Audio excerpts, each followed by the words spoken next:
Most people don't fall in love because they've met the right person. They fall in love because they're missing the right piece. And what no one tells you is this: love usually starts as a wound or a mirror. It sneaks up on you not when you're whole, but when you're vulnerable. It feels magical, powerful, even destined. But underneath the butterflies, there's often something deeper happening, something most of us never name until it's too late. Sometimes love shows up as relief, a bandage for pain you never spoke out loud. You meet someone who listens when no one else did, who sees you when you felt invisible, and suddenly you think, this must be it. This must be love. But what if it's not love at all? What if it's just your heart trying to breathe again? Other times, love is a reflection. You don't fall for them. You fall for who you are around them, the confidence they pull out of you, the way they laugh at your jokes, the light they shine on the version of yourself you've been trying to find. And that feels like love too. But is it love or is it admiration? See, nobody ever tells you that love isn't just about timing, chemistry, or connection. It's also about what you're carrying. And if you don't stop to understand why you're drawn to someone, you might confuse the feeling of being seen with being saved. And those are not the same. Before you call it love, you have to ask yourself, am I healing or am I just hiding? Because the truth is, most people don't fall in love out of wholeness. They fall in love looking for something they haven't yet found within. Why we really fall in love? Let's be honest. Love has always been a mystery. We chase it, we crave it, we write songs and build stories around it. But very few of us ever stop to ask a simple yet life-changing question: why do we fall in love in the first place? What's actually pulling us in? Is it the person or is it something deeper? That's exactly what we're diving into in this video. The only two real reasons people fall in love. It's not about luck or fate. It's not about who texts first or who checks all your boxes. It's about what's going on beneath the surface inside you. I was recently watching two powerful videos that shook me to the core. One was by Jay Shetty, where he said something that stopped me in my tracks. You don't attract what you want, you attract what you are. And suddenly it clicked.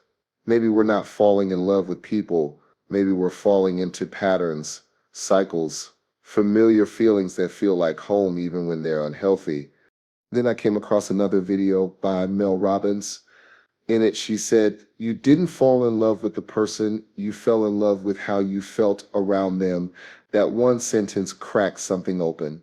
Because how many times have we confused admiration, validation, or temporary peace with actual love? Both of those videos led me down this path, a path where I had to ask, was it really love? Or was it me trying to heal? Was it them I missed? Or how they made me feel about myself? That's when I realized at the core of almost every relationship, every deep connection, there are really only two reasons people fall in love. Just two. And they can shape your entire life. This video isn't just about romantic relationships. It's about the way we choose people and what those choices say about us. It's about seeing your past through a clearer lens and your future with more intention. If you've ever asked yourself why something that felt so right ended so wrong, or why you keep being drawn to the same type of person, this is for you. Because here's the truth. Love will always feel strong in the moment, but only when we understand what's behind that feeling can we learn to trust it or walk away from it. This isn't going to be a sugar-coated conversation. It might challenge how you view love. It might make you uncomfortable, but that's where the healing starts. And once you learn these two reasons, really learn them, you'll start making choices from clarity, not confusion. So stay with me until the end, because by the time we're done, you won't just understand why people fall in love, you'll understand why you did. And that kind of awareness changes everything. Love as a bandage. Here's something most people won't admit out loud. We don't always fall in love because we're ready. We fall in love because we're hurting, because somewhere deep inside something's broken, and we're hoping that maybe, just maybe, this person will be the one to make it feel whole again. You meet someone and instantly it clicks. It feels easy, safe, like a breath of fresh air after holding it in for too long. But if you look closer, you'll realize it's not always about them. It's about how they make your pain quiet down, about how they distract you from the parts of yourself you haven't fully faced yet. Jay Shetty said it best.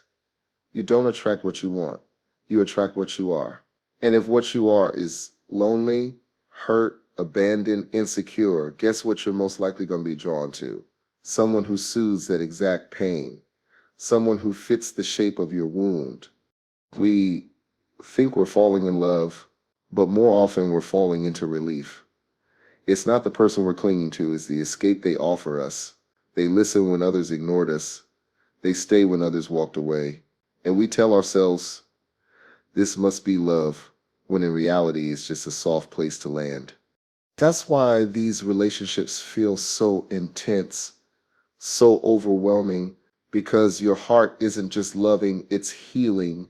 It's attaching itself to the one thing that made the ache go away, and it feels powerful.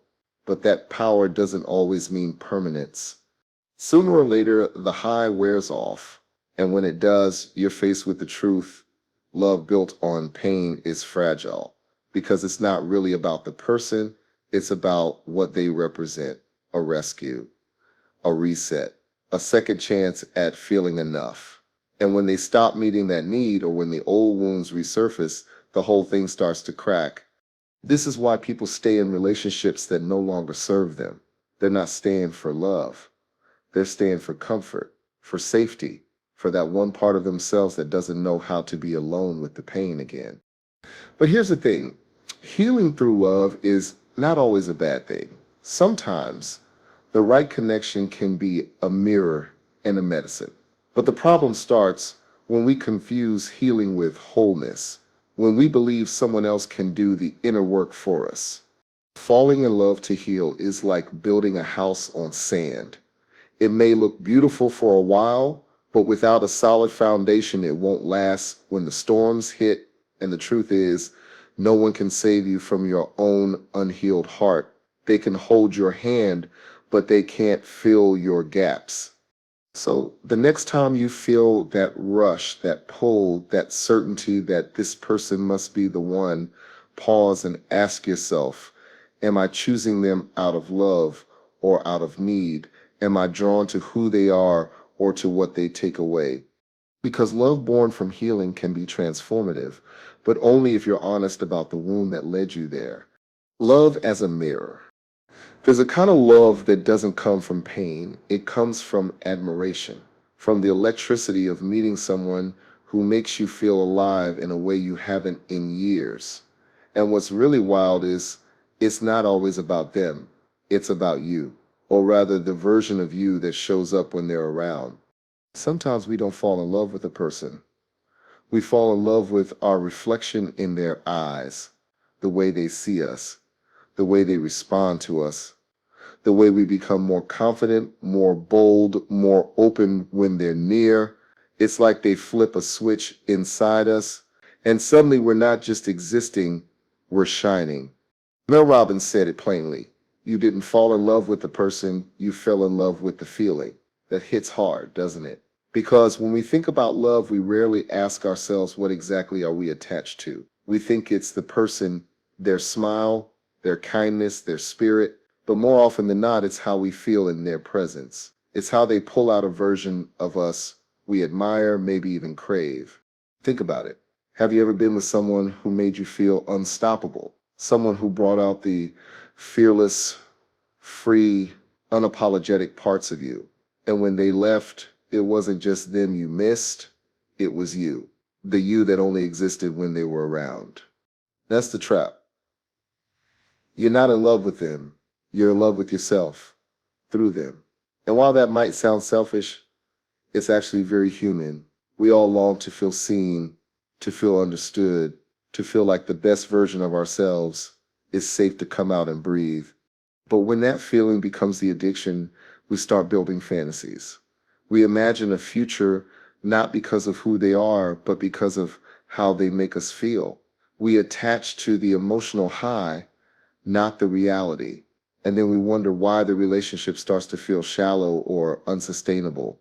This is why so many love stories crash hard after the honeymoon phase, because the mirror stops reflecting, life gets real, the magic fades, and the version of you that came alive starts to slip back into the shadows. Suddenly, they're not inspiring you anymore, and it feels like the love is gone. But what's really gone is the feeling. Falling in love with your reflection is tricky because it's wrapped in beauty. It feels empowering. But if the person you're with can't grow with you, or if they only served as a temporary emotional boost, the connection begins to fall apart. You weren't in love with their soul.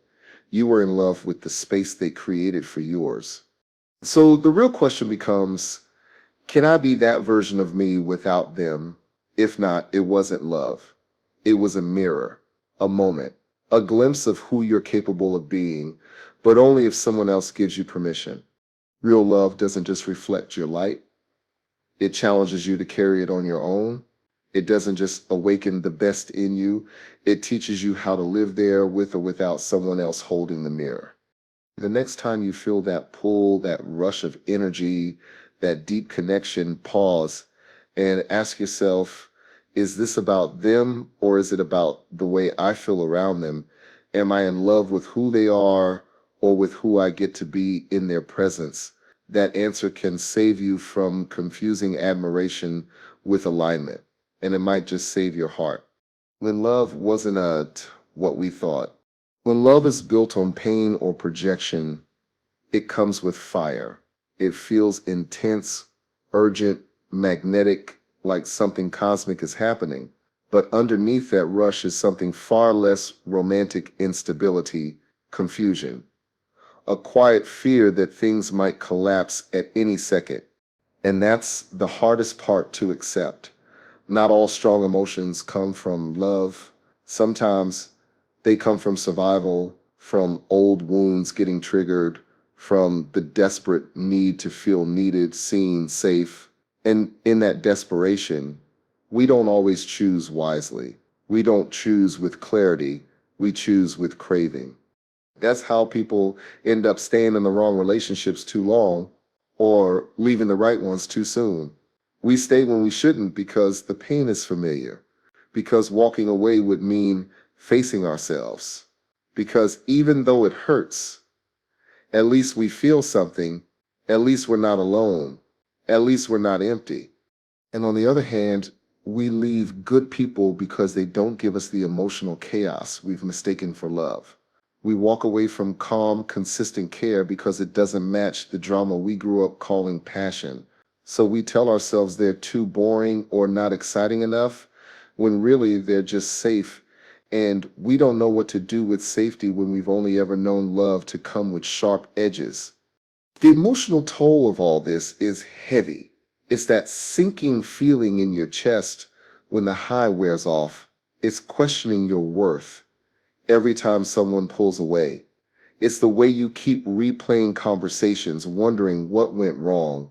But more than anything, it's the way you start doubting yourself. Because if love felt that real and still fell apart, maybe you can't trust your feelings at all. That's what projection and pain-based love does to you. It makes you think it was real, and in some ways it was. The emotions were real, the connection was real, but the foundation, that was shaky from the start, built on unresolved trauma, on longing, on fantasy. You thought they were your answer, but they were actually your mirror. You thought they were your healing, but they were just your temporary escape.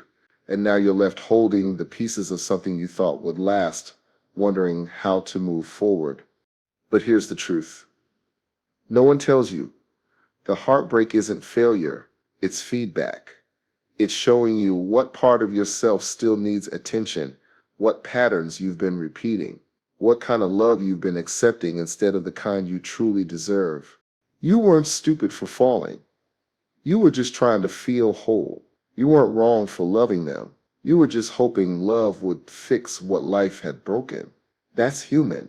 That's honest. And that's why this realization isn't here to shame you. It's here to wake you up. Because once you see it for what it was, you can stop chasing chaos. You can stop labeling instability as passion. You can stop giving your heart to people who only feel right because your pain says so. The aftermath doesn't have to be a place you stay in. It can be the beginning, the place where you start choosing love, not from lack, but from wholeness, not from wounds, but from wisdom, not from mirrors or relief, but from truth. The truth behind the feeling. Love has never really been about the other person, not fully. It's always been about you, about what you're ready for, what you're running from, and what parts of you are still silently aching for attention. And when you finally sit with that truth, it changes everything. Because love at its deepest level is a mirror. It reflects where you are in your journey. It shows you your fears, your hopes, your hidden insecurities, and your silent longings. It magnifies the parts you've outgrown, the parts you're still clinging to, and the parts you've never truly accepted about yourself. That's why some relationships feel like home, not because they're healthy, but because they're familiar. They speak the same language as your pain. They echo the voices you grew up with. They make you feel like you need to earn love, prove your worth, or hide parts of yourself just to stay wanted. And if you're not aware of it, you'll confuse that emotional intensity for something sacred. But sacred love doesn't ask you to shrink. It doesn't demand you bleed. It holds you in your wholeness, not just your brokenness. So when you think back on the ones you love the hardest, ask yourself, what did they show you about you? Were you trying to heal through them? Were you falling in love with the way they made you feel, strong, seen, validated? Or were you genuinely in love with their soul? These questions aren't meant to make you doubt love. They're meant to make you see it more clearly, to understand that sometimes we're not in love. We're just standing in front of a mirror that feels warm, safe, and inviting. And when that mirror walks away, we're not just grieving the person, we're grieving the version of ourselves we can't seem to find without them. But here's the beauty. You don't have to keep borrowing your reflection from someone else. You don't have to keep searching for your worth in their eyes. You can learn to stand on your own, to see your own light, to love your own company deeply, patiently, and completely, because love that lasts, real grounded, soul level love, doesn't come from need. It comes from overflow, from knowing who you are before someone else walks in, from choosing someone not because they fill a hole, but because they add to what's already whole. And that kind of love, it doesn't burn you out. It doesn't confuse you. It doesn't leave you questioning your worth. It steadies you. It grows with you. It feels like freedom, not addiction. So the next time love finds you, or you feel yourself falling, pause. Ask yourself, is this love, or is this a mirror? Is this connection, or is this comfort? Be honest, because the truth is, love isn't just about chemistry, timing, or attraction. Sometimes it's about the lessons you're finally ready to learn. And sometimes it's not about them at all. It's about the part of you that's still asking to be seen, heard, and healed. Love isn't always about the other person. Sometimes it's just a mirror held up to show you who you really are and what you're still trying to fix. Say it so it sticks. Now that you've heard both reasons, it's time to turn inward. Which one of these two do you see in your own story? Were you loving from a place that needed healing, trying to feel whole through someone else? Or did you fall for your reflection, not the person, but the way they made you feel about yourself? Take a breath. Be honest. No judgment here, just truth. And sometimes that truth is the very thing that sets us free. So I want you to write it. Don't just think it, drop it in the comments. There's power in putting it into words. Because the second you name it, it starts to lose its grip on you. Maybe you've been loving from a wound and didn't know it. Maybe you've chased that high of being seen and didn't realize you were only chasing a feeling. Whatever your truth is, speak it. Someone else out there might be feeling the same thing and need to see that they're not alone. Your story might become someone else's breakthrough. And if you felt something in this video, even just a moment of clarity, then this space is for you. Hit that subscribe button, not just to support the channel, but to step into a community that's choosing growth over loops, self-worth over survival, and clarity over chaos. Because this right here, these conversations are for people who are done mistaking emotional pain for real connection. People who are tired of calling confusion love. People like you who are ready to start choosing differently. You deserve a love that doesn't feel like a rescue mission. You deserve a connection that isn't built on the need to be saved or seen. You deserve peace, not just passion, but it starts with awareness, with saying it out loud, with choosing to do the work. So, again, which one was it for you? Were you trying to heal or were you drawn to your reflection? Drop your answer in the comments. Let it be real. And if you're done walking in circles, if you're ready to create a life and love built on wholeness, not wounds, then hit that subscribe button because this space, this community is here to help you love deeper, think clearer, and live more honestly. You're not here to repeat old patterns. You're here to rise from them.